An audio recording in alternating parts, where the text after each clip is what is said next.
শিলিগুড়ির দাগাপুর এলাকা থেকে নিখোঁজ হওয়া 16 বছরের এক নাবালিকাকে উদ্ধার করে অভিযুক্ত এক যুবককে গ্রেপ্তার করল প্রধাননগর থানার পুলিশ। ধৃতের নাম শাহানুর হোসেন, বাড়ি হলদিবাড়ি। ঘটনায় এলাকায় চাঞ্চল্য ছড়িয়েছে। পরিবার সূত্রে জানা যায়, সোমবার থেকে নিখোঁজ ছিল ওই নাবালিকা।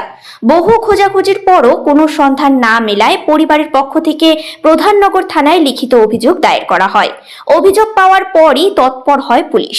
তদন্তে নেমে কয়েক ঘন্টার মধ্যেই শিলিগুড়ি জংশন এলাকা থেকে নাবালিকাকে উদ্ধার করতে সক্ষম হয় পুলিশ। একই সঙ্গে অপহরণের অভিযোগে শাহানুর হোসেনকে গ্রেপ্তার করা হয়। আইন মেনে উদ্ধার হওয়া নাবালিকাকে পরিবারের হাতে তুলে দেওয়ার প্রক্রিয়া শুরু করেছে পুলিশ। মঙ্গলবার ধৃত যুবককে শিলিগুড়ি আদালতে পেশ করা হয়। পুরো ঘটনার পেছনে অন্য কেউ জড়িত কিনা তা খতিয়ে দেখছে পুলিশ।